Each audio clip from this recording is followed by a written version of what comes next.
everybody was Oh, sí. like even the staffers they were like, oh yo quiero. Pues ya ves esta chava que trae la cachucha rosa con gris y el vato que trae la cachucha verde. Oh, so Are these staffers? Sí. oh, sí. It's just they're just Oh, they're staffers, staffers. Oh. civilians, yeah. Estos otros aquí de enfrente a nosotros son civil servants. Yes. Yes. There's two, that guy right there with the vest. Aquellos que están allá también. Ya. Sí, ¿verdad? Sí. Y ahí está Fortec. También.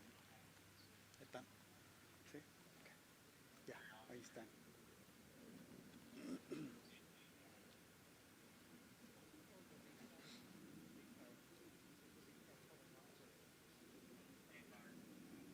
It's okay if we just turn as she's walking in, greet her. You know, she's gonna greet us, and then just yes.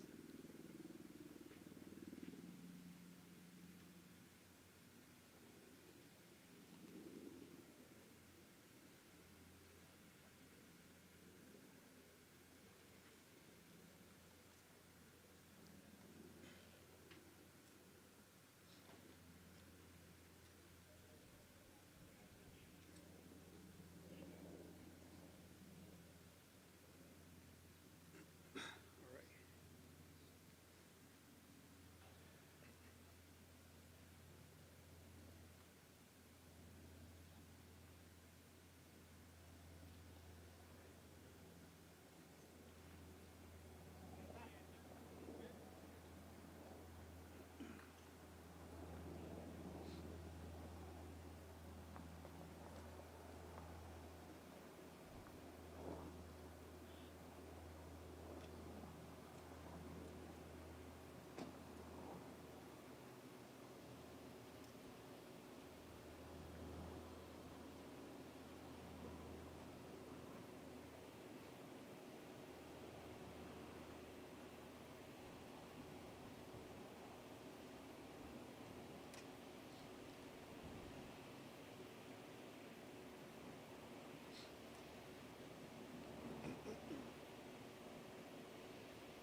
Yeah, it's their own choice.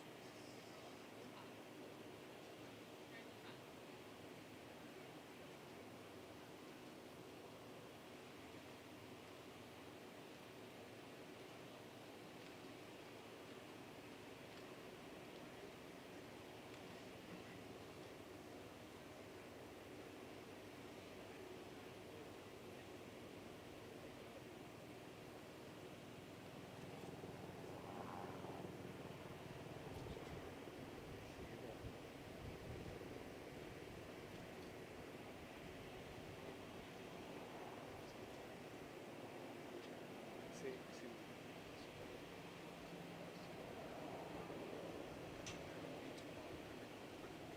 That's it.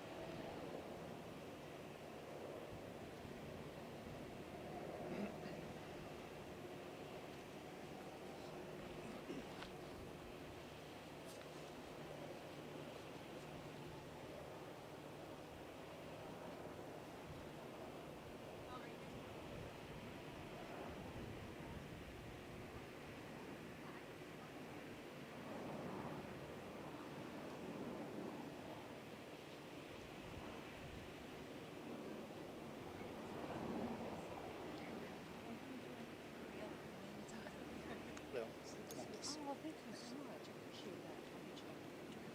Love you. Secretary, nice seeing you again. Yes, you too. Yeah, appreciate it. Well, good afternoon, everybody. I'm Kristi Noem, the United States Secretary of Homeland Security, and I appreciate you all being here. I know that it's warm, but we're covering a very important event.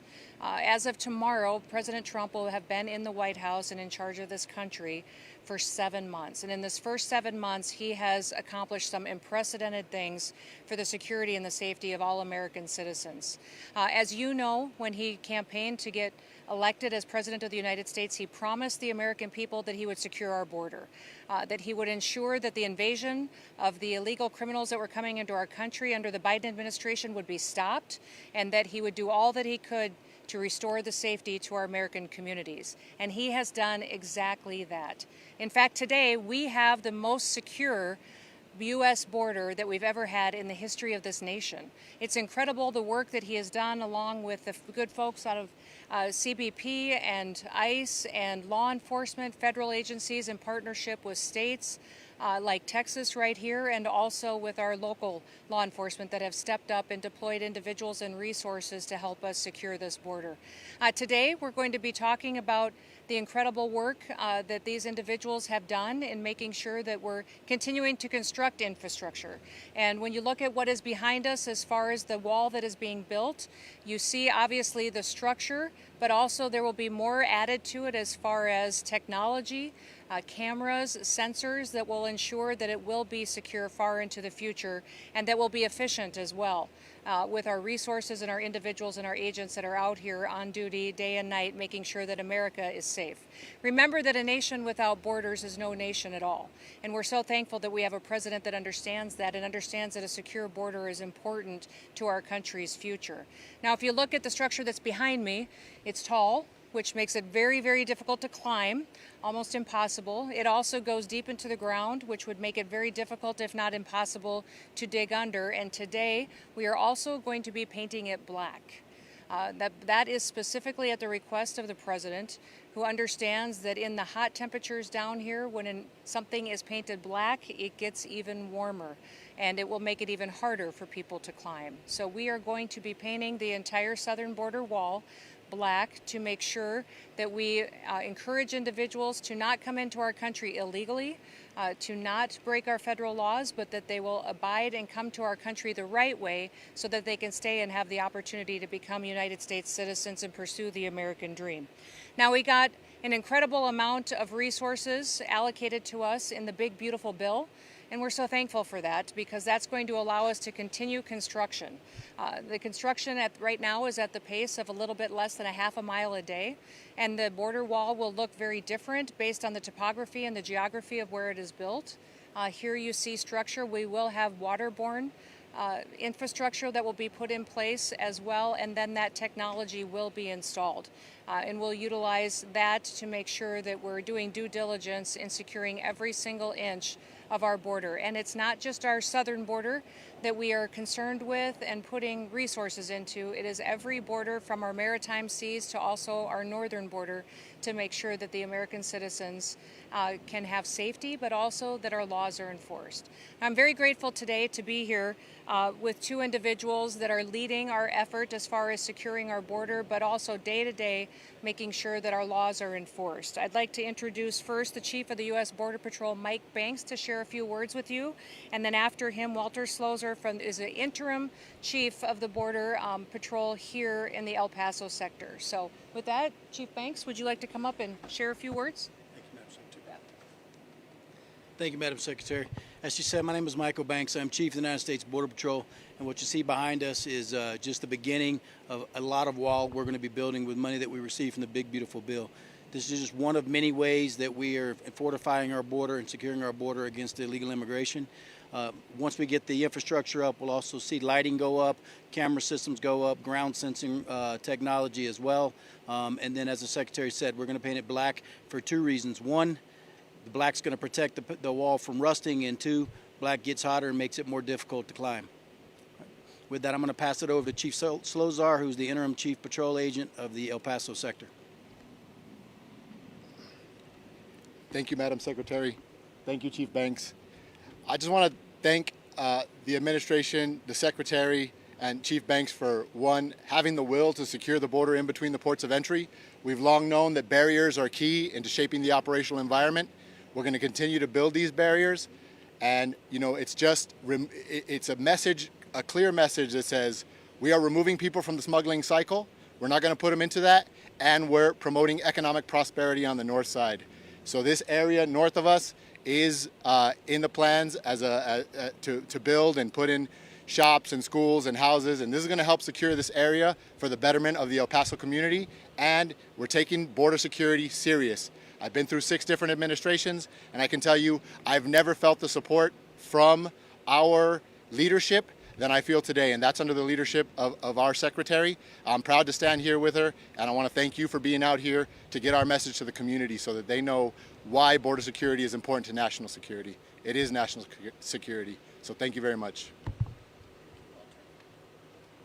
Thank you, Walter. And I want to thank the agents that are standing here with me today, but I also want to thank all of our other Border Patrol agents who stand on watch every single day, 24/7, to make sure that they're providing for the security of our nation and for our future. So may God bless them and keep them safe as they continue to do their work. With that, I'll take any questions that you may have. Yes, ma'am. You guys have achieved record lows, not seen since the 1960s on a monthly basis. El Paso sector was, I think, 1,000 apprehensions in July.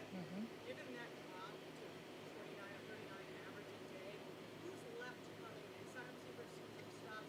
What are the people that you're now seeing? You know, I'll let Walter speak to that because he knows specifically the individuals that they're encountering here. But I think it is remarkable that for May, June, and July, we've had 0 illegal aliens come into the United States of America, according to our records, and encounters that people that have come into our country that we have the most secure border in our nation's history. I also want to point out one other statistic that came out this week that was incredibly important to our country, is that according to the Bureau of Labor and Statistics, we have 1.6 million illegal aliens that have gone home voluntarily. They have left the United States, returned to their countries at the encouragement of President Trump and his policies so that they have an opportunity to come back to America the right way. So they have the opportunity to come back and pursue the American dream and provide for their families the right way into the future. So that's an incredible amount of individuals who recognize now is the time to go home. And if they choose to come back to the United States, to do it while abiding with our laws. But Walter, would you like to speak to who you're encountering at the border here in this sector specifically today? Yes, ma'am. Thank you, ma'am, and thank you for that question.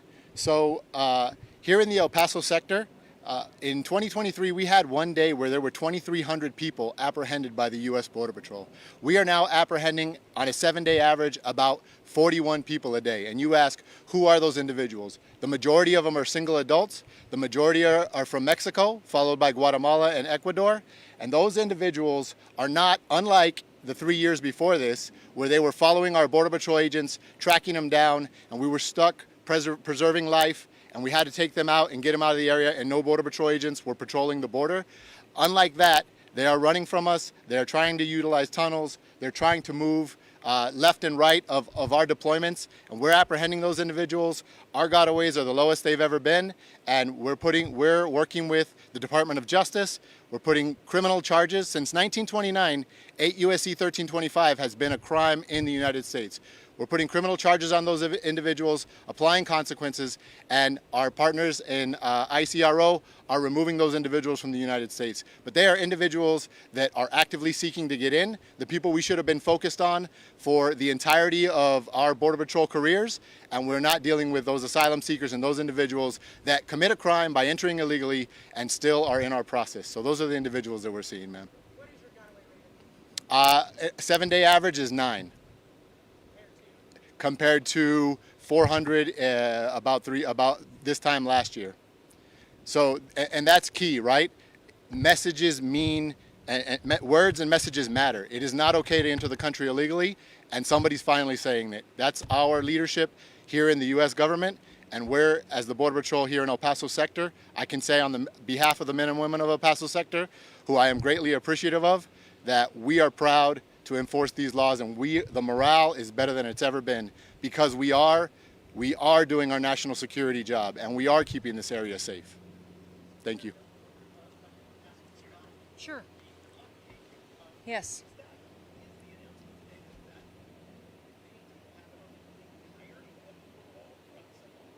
Yes.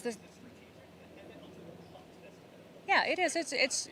It's specifically going to be on structure that looks like this, that's made out of steel, and it is to protect the infrastructure from wear and tear and erosion that would occur.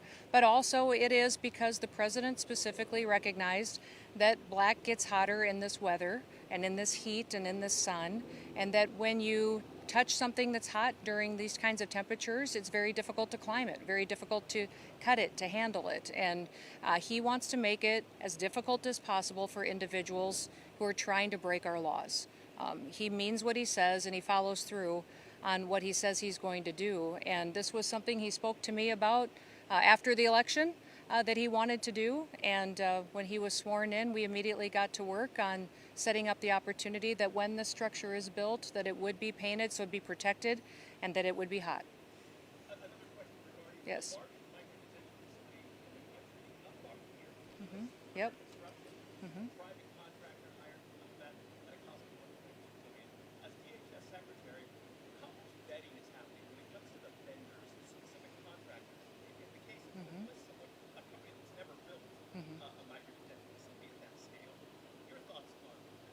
Well, most of that construction and those contracts go through the Department of Homeland Security, except for the ones that are on military installations.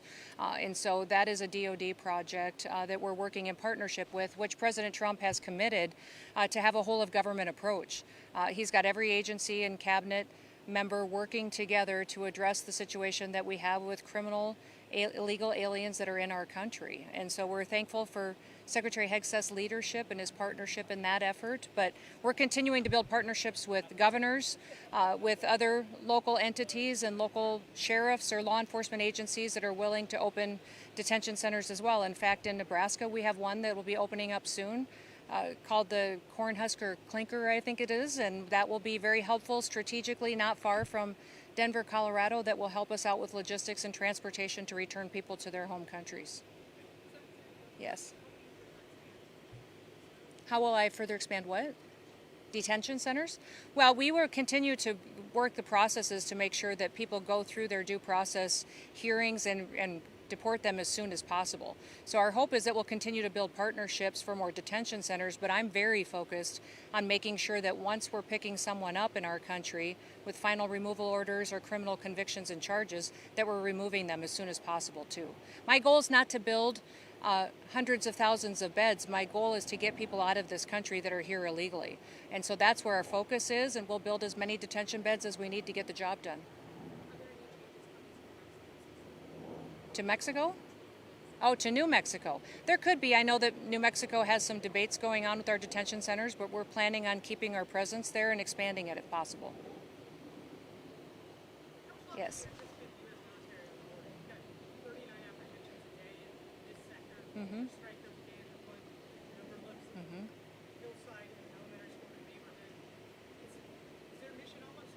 Yeah, we're grateful for their partnership and their presence. There hasn't been a date indicated when that military presence will end on the border, and when it does, it'll be the president's decision. Yes.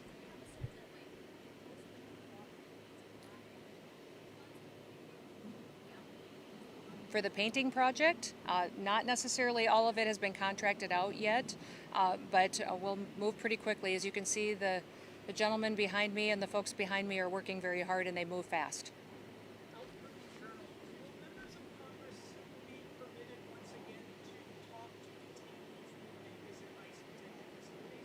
Oh, I believe that they have access and oversight responsibilities that they're able to conduct as long as they're giving us the due notice time in order to make sure we can do so safely, and that we have the ability to make sure everyone in the facility and everyone touring the facility can do that with an adequate number of security guards present, with an adequate number of people to conduct it in an orderly manner. So we're going to continue to facilitate that as long as they keep requesting the tours and visits.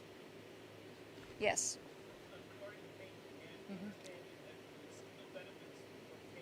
Mm-hmm. Mm-hmm. Mm-hmm. Mm-hmm. Don't touch it. They have a choice.